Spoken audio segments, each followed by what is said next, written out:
नमस्कार मित्रों, कक्षा प्लस के ऑनलाइन प्लेटफॉर्म पर आप सबका हार्दिक स्वागत, अभिनंदन। पशु परिचर भर्ती परीक्षा 2024 में जो पशुपालन से संबंधित MCQs है अति महत्वपूर्ण, उस श्रृंखला के साथ में आज पुनः एक बार वापस आपके समक्ष उपस्थित हुआ हूँ। तो बिना समय गंवाए आइए शुरू करते हैं पशुपालन विज्ञान से संबंधित अति महत्वपूर्ण प्रश्न। सबसे प्रथम प्रश्न है, एंथ्रेक्स रोग। एंथ्रेक्स रोग किस जानवर में कभी नहीं होता? नेवर। किस जानवर में, ये जो विकल्प है इनमें से कौन से जानवर में एंथ्रेक्स रोग कभी नहीं होता? ऑप्शन है अपने पास ऊंट, भैंस, मुर्गा और गाय। तो हम जानते हैं कि एंथ्रेक्स रोग है वो कैटल्स में होता है। इसका मतलब क्या है? ऊंट में हो सकता है, भैंस में हो सकता है, गाय में हो सकता है। तो इसका सही जवाब होगा मित्रों मुर्गी। मुर्गी में जो एंथ्रेक्स रोग है वो कभी नहीं होता है। अगला प्रश्न देखते हैं, कांकरेज व थारपारकर। कांकरेज व थारपारकर नस्ल से संबंधित पशु मेला है। कांकरेज और थारपारकर जो नस्लें हैं उन नस्लों से संबंधित कौन सा पशु मेला है? ऑप्शन देखते हैं, मल्लीनाथ पशु मेला। मल्लीनाथ पशु मेला ये कहाँ पे है? तिलवाड़ा बाड़मेर। तिलवाड़ा बाड़मेर।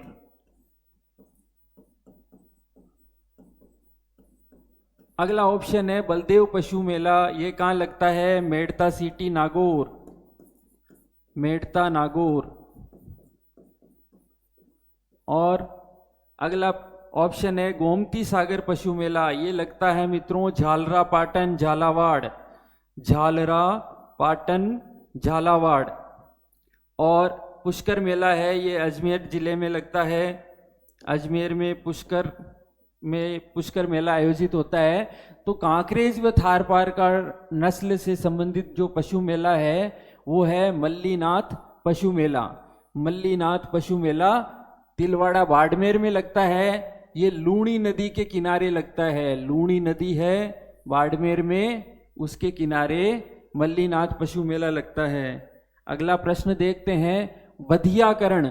बधियाकरण में कौन सा यंत्र काम में लेते हैं? मतलब जब कास्ट्रेशन करते हैं, कास्ट्रेशन में इनमें से कौन सा यंत्र काम में आता है? अपने पास ऑप्शन है कैंची, बुरलेज, ट्रॉकर कैन्यूला और बर्डीजो। तो इसका सही जवाब है बर्डीजो।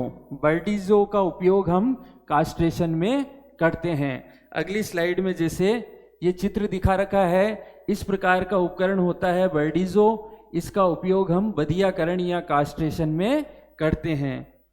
अगला प्रश्न देखते हैं, गंभीर टिम्पैनी में पशु की मौत हो सकती है। गंभीर टिम्पैनी जो बीमारी है उसमें पशु की मौत किस कारण से हो सकती है? ऑप्शन है श्वसन क्रिया मंद होने से, दूसरा है हृदय के कार्य न करने से, तीसरा है टॉक्सीमिया से और चौथा ऑप्शन है उपरोक्त सभी से। तो इसका सही उत्तर होगा उपरोक्त सभी, क्योंकि गंभीर टिम्पैनी में श्वसन क्रिया मंद हो जाती है, हृदय भी अपना कार्य करना बंद कर सकता है और टॉक्सीमिया भी हो सकता है। तो इसका सही उत्तर है उपरोक्त सभी विकल्प। अगला प्रश्न देखते हैं, RLDB। RLDB की फुल फॉर्म क्या है? RLDB की फुल फॉर्म क्या है? तो इसके ऑप्शन चेक करते हैं। पहला ऑप्शन है Rajasthan live stock department board. दूसरा ऑप्शन है Rajasthan live stock development board.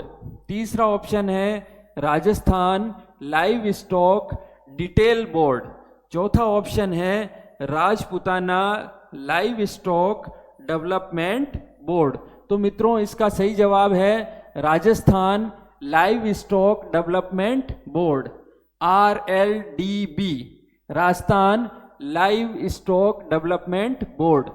अगला प्रश्न देखते हैं, पशु गणना 2012 2012 में जो पशु गणना हुई थी वो कौन से नंबर की पशु गणना थी? ऑप्शन है 17वीं पशु गणना, 18वीं पशु गणना, 19वीं पशु गणना और 20वीं पशु गणना। तो इसका सही उत्तर है 19वीं पशु गणना। 19वीं पशु गणना है वो कब हुई थी? 2012 में। फिर 20वीं पशु गणना, 20वीं पशु गणना हुई थी 2019 में।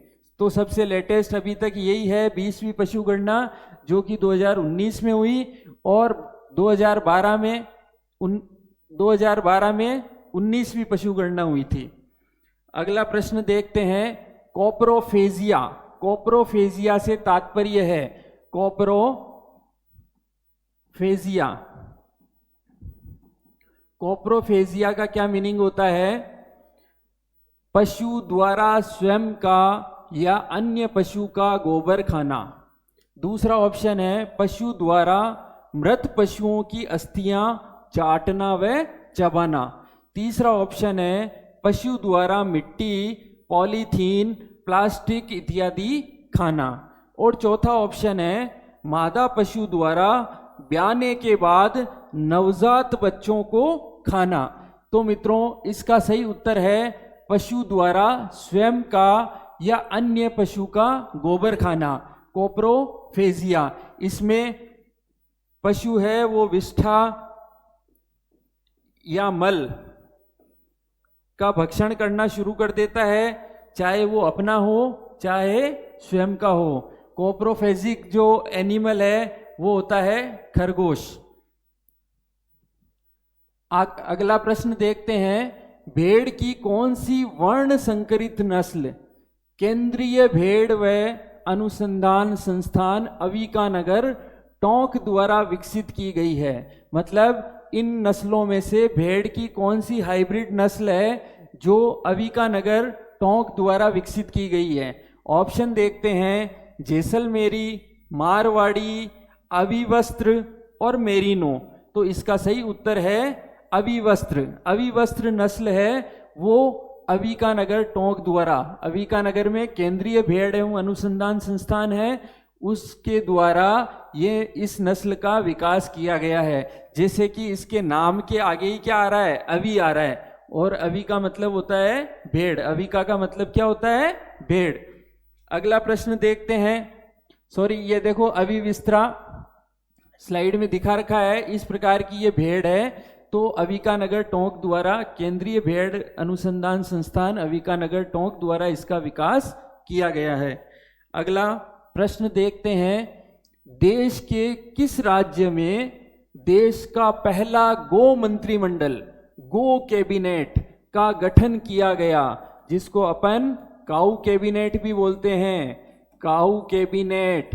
तो भारत का वह कौन सा राज्य है जिसमें गो कैबिनेट या काऊ कैबिनेट का गठन किया गया? ऑप्शन है अपने पास राजस्थान, उत्तर प्रदेश, मध्य प्रदेश और गुजरात। तो सही उत्तर है इसका मध्य प्रदेश। मध्य प्रदेश भारत का पहला राज्य है जहां पे काऊ कैबिनेट या गो कैबिनेट का गठन हुआ था। अगली स्लाइड में जैसा कि आप देख रहे हैं, Madhya Pradesh, cow cabinet formed to protect cow in state.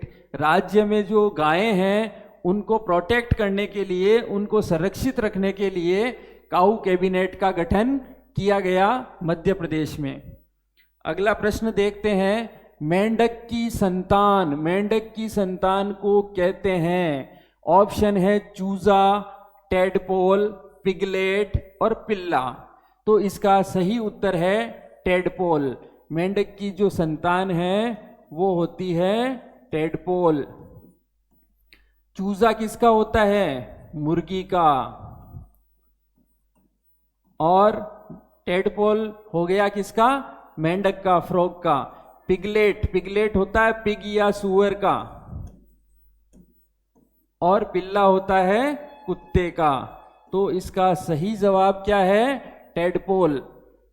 अगली स्लाइड में जिसे अपन देखते हैं, life cycle of A frog, मेंढक का जो जीवन चक्र है उसमें देखो बारिश के दिनों में, वर्षा ऋतु में ये अंडे देता है। एग्स, इन एग्स से टेडपोल, ये टेडपोल का विकास होता है। टेडपोल आगे जाके फ्रॉगलेट बनता है और फ्रॉगलेट से एडल्ट फ्रॉग बनता है। पूर्ण वयस्क मेंढक का निर्माण होता है। एडल्ट फ्रॉग, फिर एग्स, एग्स से टेडपोल और टेडपोल से फ्रॉगलेट, फ्रॉगलेट से वापस एडल्ट फ्रॉग। तो ये लाइफ साइकिल होता है फ्रॉग का। अगला प्रश्न देखते हैं, गुज्जर बक्करवाल समुदाय के चरवाहों का संबंध है। गुज्जर बक्करवाल जो समुदाय है पशुपालन से संबंधित है। ये चरवाहे कौन से, भारत के कौन से स्टेट में निवास करते हैं? ऑप्शन क्या है? पंजाब से, असम से, जम्मू कश्मीर से या उत्तराखंड से। तो इसका सही जवाब है जम्मू कश्मीर से। गुज्जर बकरवाल समुदाय है वो जम्मू कश्मीर से संबंध रखता है।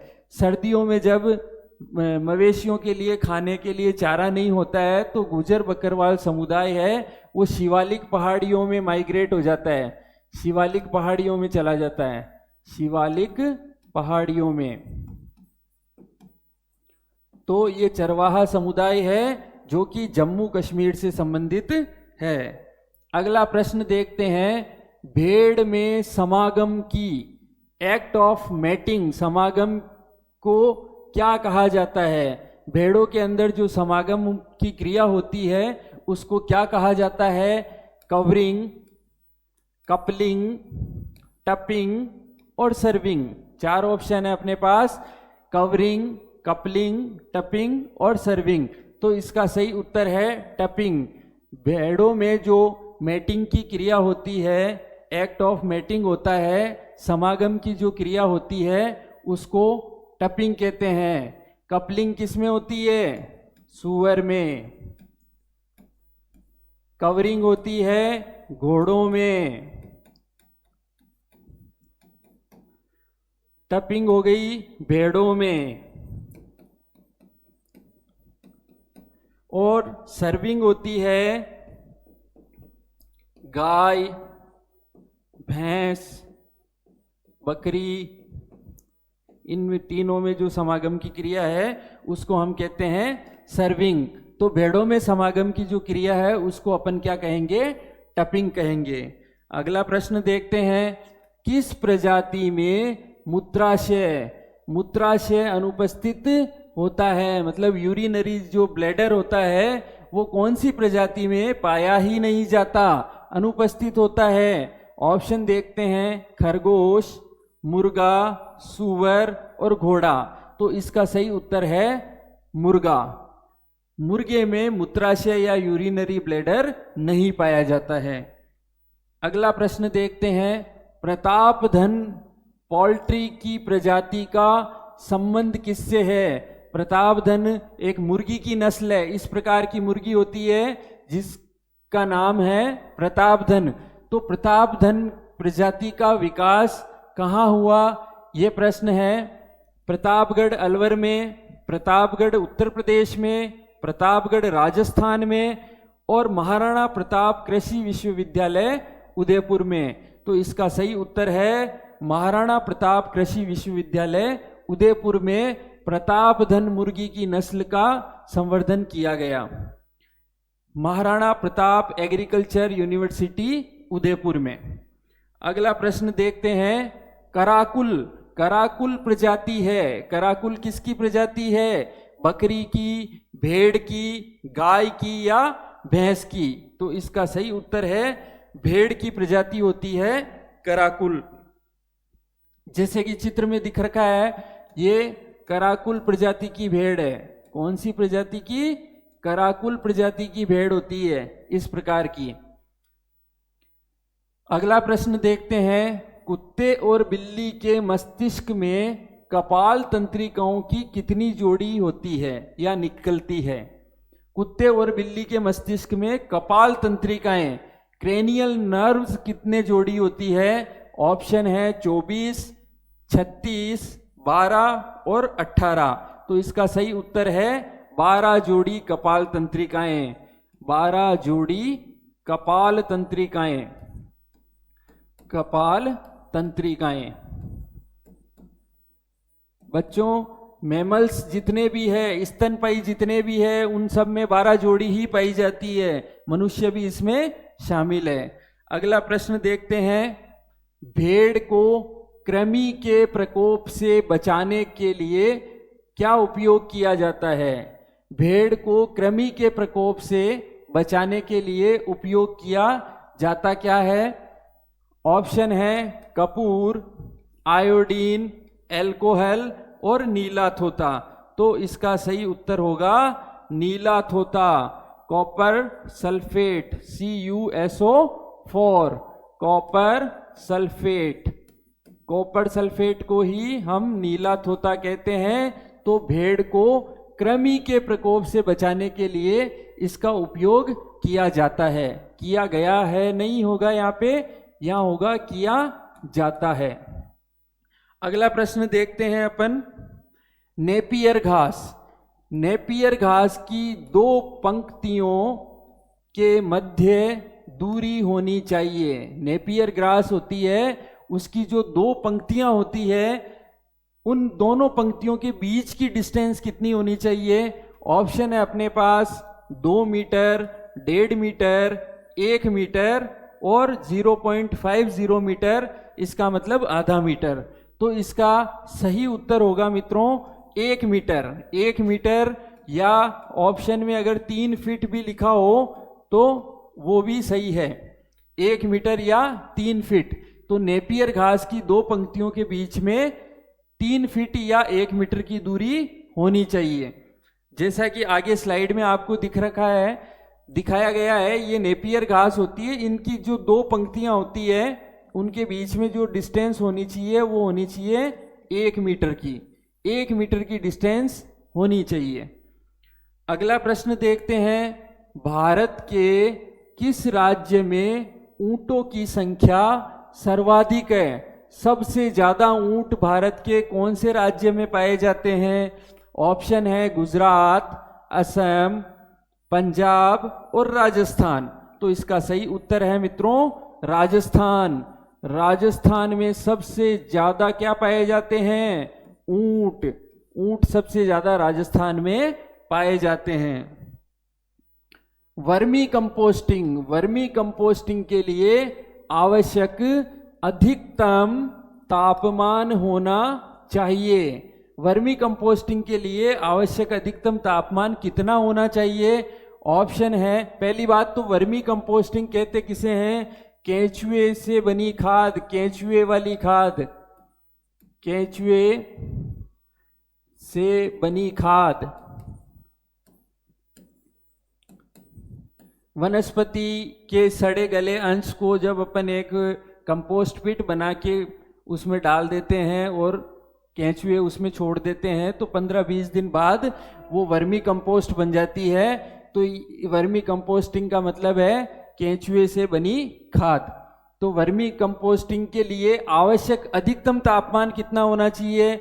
ऑप्शन है 36 डिग्री से 40 डिग्री सेल्सियस, 30 से 35 डिग्री सेल्सियस, 20 से 25 डिग्री सेल्सियस और 15 से 27 डिग्री सेल्सियस। तो इसका सही उत्तर है 30 से 35 डिग्री सेल्सियस। ये आवश्यक अधिकतम तापमान होना चाहिए 30 से 35 डिग्री सेल्सियस वर्मी कंपोस्टिंग के लिए। अगला प्रश्न देखते हैं, भेड़ों में एंटेरोटॉक्सीमिया की बीमारी किसके कारण होती है? तो मित्रों एंटेरोटॉक्सीमिया को फड़किया रोग भी कहते हैं। फड़किया बीमारी, जिसमें क्या होता है कि आंत में ये पैथोजन प्रवेश कर जाता है भेड़ के और टॉक्सिन्स का निर्माण करता है, विषाक्तन करता है, टॉक्सिसिटी बढ़ाता है, जिसकी वजह से भेड़ की मृत्यु हो जाती है। तो एंटेरोटॉक्सीमिया या जो फड़किया बीमारी है, जिसमें क्या भेड़ सुबह तो स्वस्थ दिखती है, रात को स्वस्थ दिखती है और सुबह मरी हुई मिलती है। तो इस फड़किया रोग का जो रोग कारक है वो कौन सा है? ऑप्शन है कोरिनोबैक्टीरियम रेनेल, क्लोस्ट्रीडियम परफिंजेंस, एंटेरोवायरस और इनमें से कोई नहीं। तो इसका सही जवाब है क्लोस्ट्रीडियम परफिंजेंस। नाम याद रखना है, क्लोस्ट्रीडियम परफिंजेंस, क्लोस्ट्रीडियम परफिंजेंस।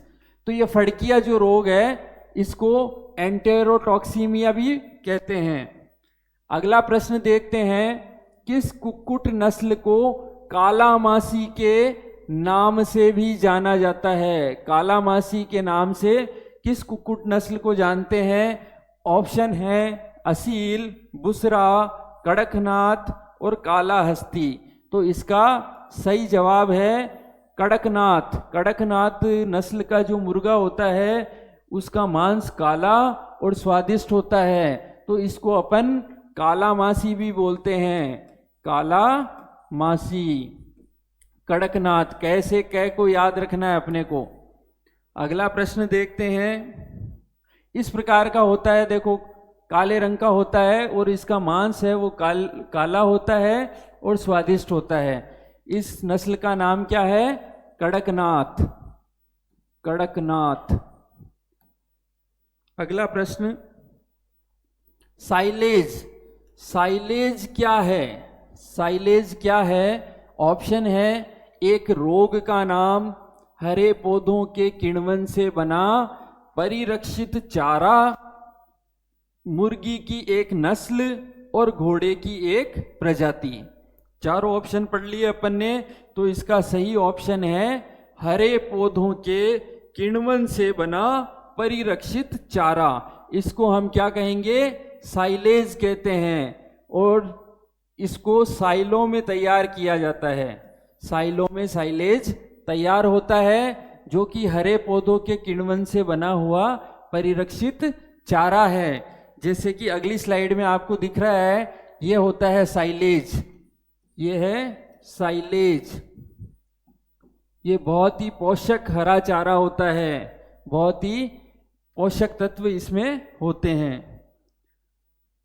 अगला प्रश्न देखते हैं, संसार में सबसे ज्यादा अंडे देने वाली मुर्गी की नस्ल कौन सी है? संसार में सबसे ज्यादा अंडे देने वाली मुर्गी की नस्ल कौन सी है? ऑप्शन है असील, कोचीन, ब्रह्मा और व्हाइट लेगहॉर्न। तो इसका सही उत्तर है व्हाइट लेगहॉर्न।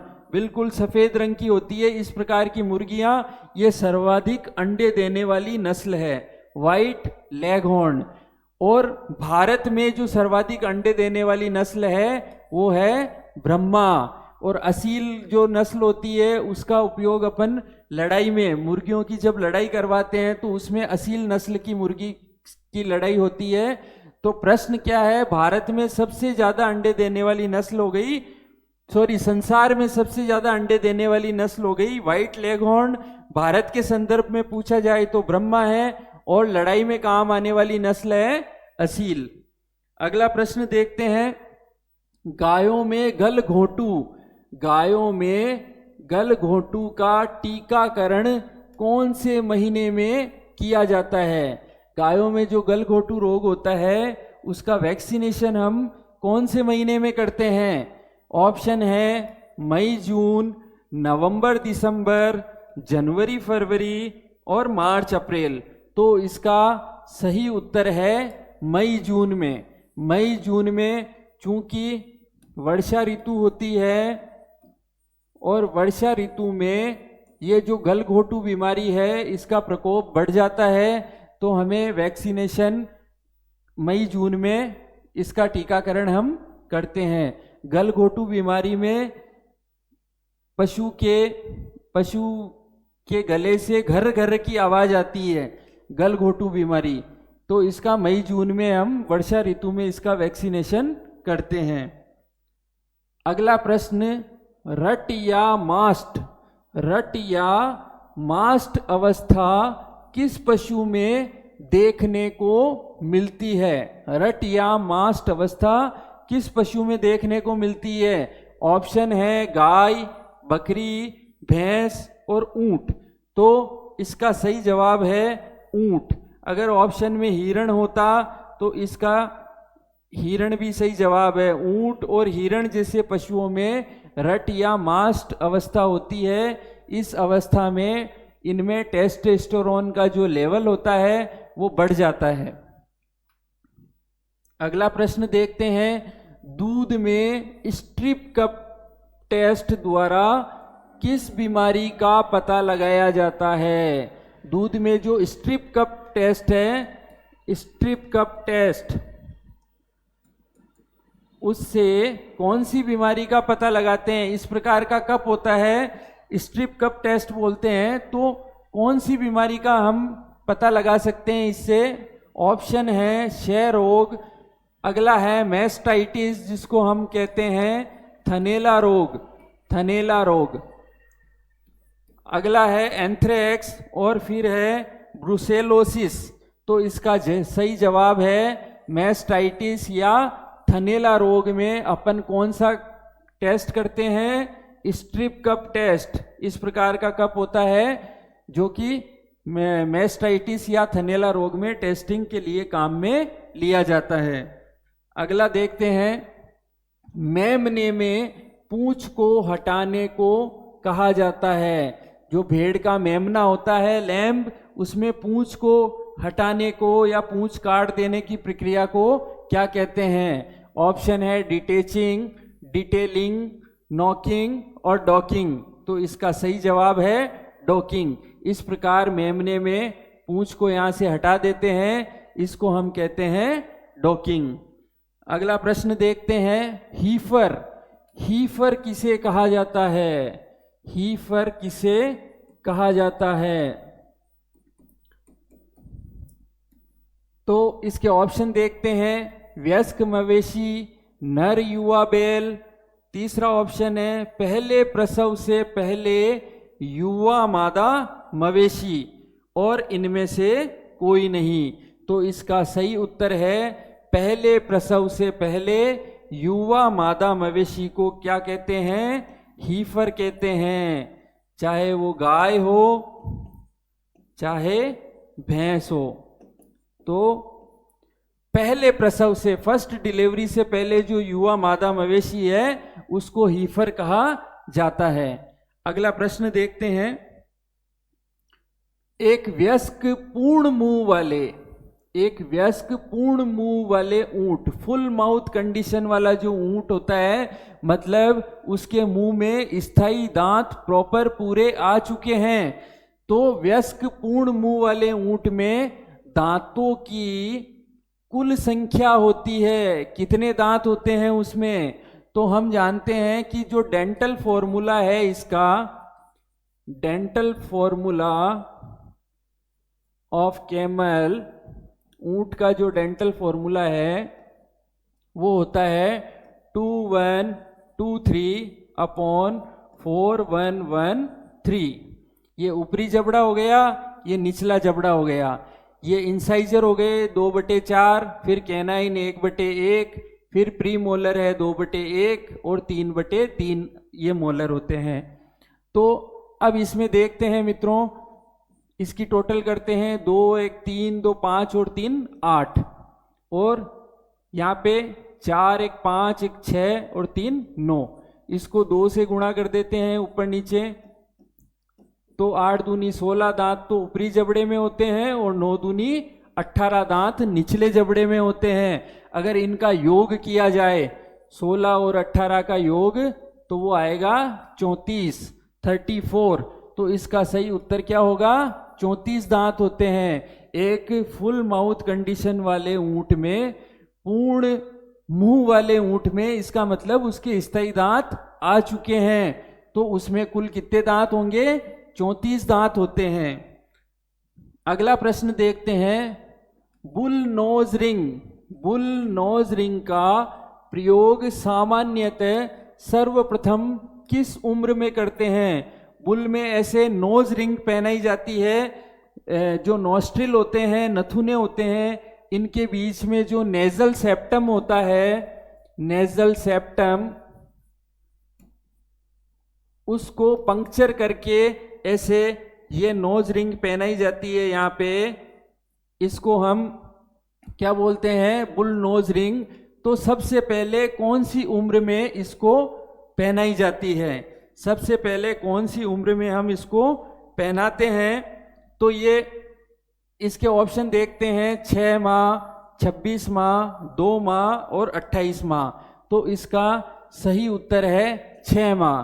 6 माह का जब बैल होता है तो उसके नाक में ऐसे रिंग पहनाते हैं जिसे बुल नोज रिंग कहा जाता है।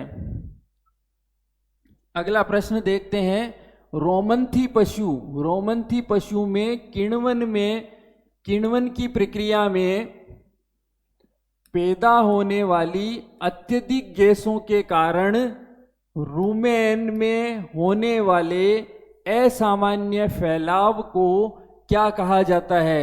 जो रूमिनेंट्स है, मतलब जिनका आमाशय 4 भागों में बटा हुआ रहता है, रोमंथी पशु जो जुगाली करते हैं, उनमें जो फर्मेंटेशन होता है, किण्वन प्रक्रिया होती है, उससे जो गैसें बनती है, तो वो गैसें रूमन के अंदर इकट्ठी हो जाती है, जिससे वो असामान्य फैलाव ले लेता है। तो उसको हम क्या कहते हैं? ऑप्शन है तीव्र पेरिटोनाइटिस, मतलब एक्यूट पेरिटोनाइटिस हो गया, रूमिनल टिम्पेनी हो गया, वेगस अपच हो गई, और चौथा ऑप्शन है नन। तो इसका सही उत्तर है रूमिनल टिम्पेनी हो जाती है, आफरा आ जाता है। निम्नलिखित में से कौन सी भैंस की नस्ल नहीं है? ये 4 जो ऑप्शन है, इनमें से कौन सी नस्ल है वो भैंस की नहीं है? देखो, सूरती होती है, राठी नहीं होती है, मुर्रा होती है और नीली रावी होती है। तो भैंस की नस्ल नहीं है। राठी क्या है? गाय की नस्ल है, जिसे हम क्या कहते हैं? राजस्थान की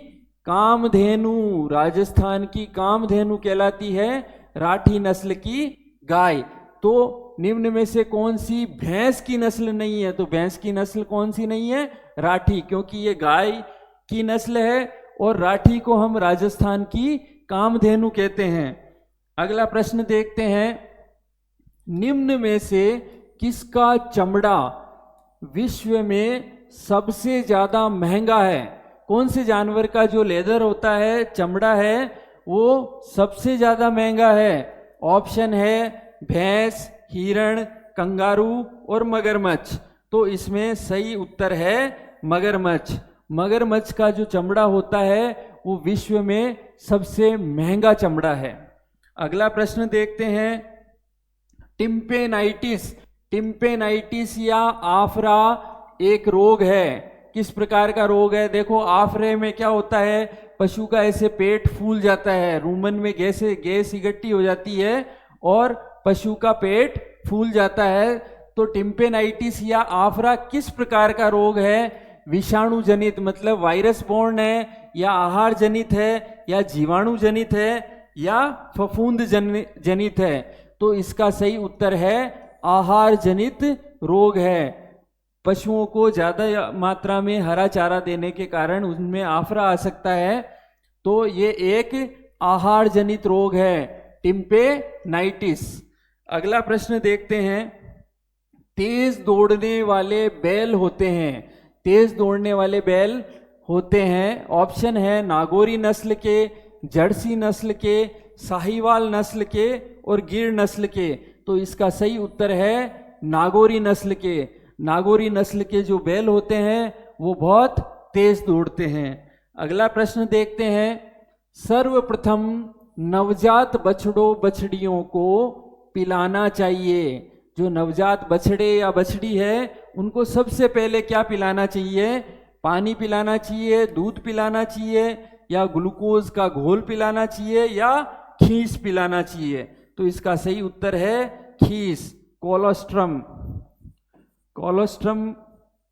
ये एक गाढ़ा पेय पदार्थ होता है, बहुत ही पोषक पेय पदार्थ है। इसमें बहुत सारी मात्रा में एंटीबॉडीज, प्रोटीन्स होते हैं। तो सबसे पहले नवजात बछड़ियों को खीस या कोलोस्ट्रम पिलाना चाहिए।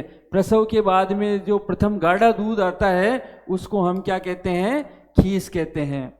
अगला प्रश्न देखते हैं, जहरबाद रोग को ब्लैक क्वार्टर डिजीज भी बोलते हैं। ब्लैक क्वार्टर डिजीज, जहरबाद रोग, इसको लंगड़ा बुखार भी कहा जाता है। क्या कहते हैं? लंगड़ा बुखार, लंगड़ा बुखार। तो जहरबाद रोग किस जीवाणु के संक्रमण से फैलता है? मतलब इस रोग के लिए जो उत्तरदायी बैक्टीरिया या जीवाणु है वो कौन सा है? ऑप्शन है ट्यूबरकुलोसिस, जिसको तपेदिक बोलते हैं, टीबी, तो ये तो नहीं है। बेसिलस कुरेंसिस, ये भी नहीं है। क्लोस्ट्रीडियम शोवियाई, क्लोस्ट्रीडियम शोवियाई, यही इसका उत्तर है कि ये जहरबाद रोग है वो क्लोस्ट्रीडियम शोवियाई बैक्टीरिया के कारण फैलता है। अगला प्रश्न देखते हैं। वह पदार्थ जिसका उपयोग जीवाणुरोधक, रोगाणुनाशक, गंधहारक, कृमिनाशक के रूप में किया जाता है। मतलब इन चार ऑप्शन में से किस पदार्थ का प्रयोग जीवाणुरोधक, रोगाणुनाशक, गंधहारक और कृमिनाशक के रूप में किया जाता है? ऑप्शन है sodium phosphate, sodium nitrate, ammonium phosphate और पोटेशियम परमैंगनेट। तो इसका सही उत्तर है मित्रों पोटेशियम परमैंगनेट। इसका सूत्र होता है KMnO4, पोटेशियम परमैंगनेट। अगला प्रश्न देखते हैं। मुर्गियों में पाया जाने वाला संक्रामक रोग है, यहाँ पे ब्लैंक दे रखा है अपने को, संक्रामक रोग है जो हर्पीज बी ग्रुप नामक विषाणु से, वायरस से होता है। मुर्गियों में वह कौन सा रोग पाया जाता है जो हर्पीज बी ग्रुप नामक विषाणु से होता है? ऑप्शन देखते हैं लंपी, एस्केरियोसिस, मारेक्स और टिटेनस। तो इसका सही जवाब है मारेक्स, मारेक्स डिजीज। मारेक्स जो रोग होता है मुर्गियों में वो हर्पीज बी वायरस के द्वारा होता है। जैसा कि अगली स्लाइड में हम देख सकते हैं, ये ऐसे मारेक्स डिजीज के बारे में बताया गया है। इसमें मुर्गियों में पार्शियल पैरालिसिस इन अफेक्टेड बर्ड, जो इससे प्रभावित बर्ड है, मुर्गी है, उसमें पार्शियल पैरालिसिस हो जाता है, मतलब उसमें पक्षाघात हो जाता है। और इसके क्लिनिकल साइन देखते हैं तो वो है depression, loss of muscle mass, partial paralysis, crop dilation और ब्लाइंडनेस, अंधी हो जाती है मुर्गी। इस प्रकार से देखो लेफ्ट में ये क्या लिख रखा है, normal chicken eye, normal chicken eye ऐसी होती है। और राइट में क्या है कि eye of a chicken affected with Marek's disease, Marek's जो रोग से मारेक्स रोग जिसको हो चुका है चिकन को, उसकी आई ऐसी हो जाती है, उसकी आंख ऐसी हो जाती है। ये नॉर्मल आई है, ये अफेक्टेड आई है। तो ये मारेक्स डिजीज किसकी वजह से होता है? हर्पीज वायरस की वजह से होता है। अगला प्रश्न देखते हैं। गाय में कामोत्तेजना काल कितने घंटों का रहता है? मतलब जो हीटिंग हार्स है वो कितने घंटे का है?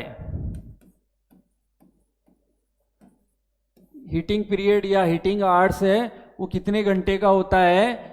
ऑप्शन है 6 से 8 घंटे, 10 से 12 घंटे, 12 से 24 घंटे या 24 से 48 घंटे। तो इसका सही जवाब है 12 से 24 घंटे। 12 से 24 घंटे उनमें गाय में हीटिंग आवर्स होता है, मतलब कामोत्तेजना काल होता है। अगला प्रश्न देखते हैं। राष्ट्रीय सूअर अनुसंधान केंद्र स्थित है। राष्ट्रीय सूअर अनुसंधान केंद्र कहाँ स्थित है?